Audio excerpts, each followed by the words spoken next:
Hi everybody, this is Father Warner D'Souza and we are in Friday of the 9th week in Ordinary Time. We are looking at the text of Mark chapter 12, verse 35 to 37. The text of today is situated in the Holy Week and Jesus is in the temple. 4 groups of religious leaders have attacked him in order to discredit him, if not to bring him into direct confrontation with the Romans. Wave after wave of attacks have been dealt with by Jesus, leaving the religious authorities red-faced. Now that Jesus has silenced the crowd, he chooses not to be silent himself. At the end of the Holy Week, they may finally arrest Jesus, but they will not succeed in arresting the fact of who he is, the Messiah. What is at the heart of this text? In word and deed, Jesus has revealed himself to be the Messiah. Yet, that acceptance has been hard to come by, especially for the religious leaders. The crowds, on the other hand, have been following the Lord in faith, acclaiming him to be the Messiah. A fact seen in the triumphant entry of Jesus into Jerusalem in Mark chapter 11. To those who refuse to accept Jesus as the Messiah, Jesus chooses to confront them.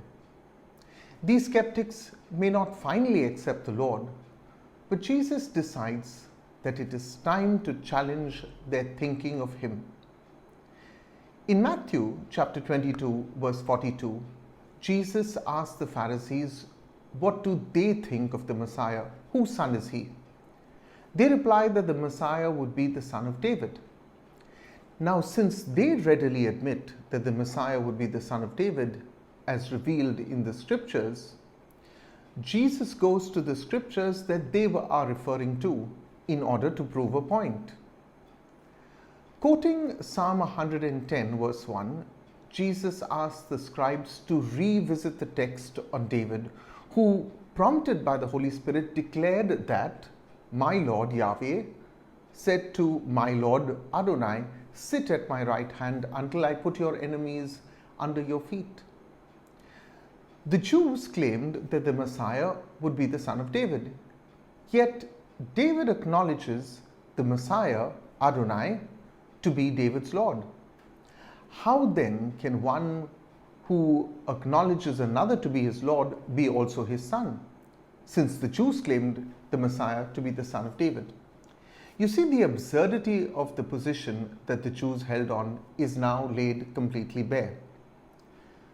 But acceptance is hard to come by. The scriptures take the silence of the Jewish authorities for granted and chooses not to give their silence even a mention. However, verse 37b acknowledges the crowds who listened to Jesus with great delight. What then is our takeaway? The skeptics are not limited to the Jewish authorities of a time gone by, but exist even in our world today. Christ is denied often by many of the baptized who choose to be governed purely by their rational categories of understanding on mostly religious matters. There is a beautiful quote that says, for those who believe, no explanation is necessary. But for those who do not believe, no explanation is sufficient. This is not some simplistic retort to the skeptics. It is a fact, because the stubbornness to accept the truth, like the Jewish authorities, exists in the heart and not merely in the head. What made the crowd delight in Jesus' teaching? Was it merely that Jesus had scored a verbal victory over the vociferous Jewish authorities? I think that would be trivializing the truth of the text. It often takes simplicity to see the truth. I suspect that unbridled education sometimes clouds the mind, while clarity often comes with openness. The Anavim, or the poor who seek the Lord for deliverance, find him even if they are unlettered, and often truth comes from the mouth of babes. Finally, Jesus walked the talk, and that is what the crowd saw. The scriptures attest to this fact when we are repeatedly reminded that they acknowledge Jesus because he spoke with authority, unlike the leaders of his time.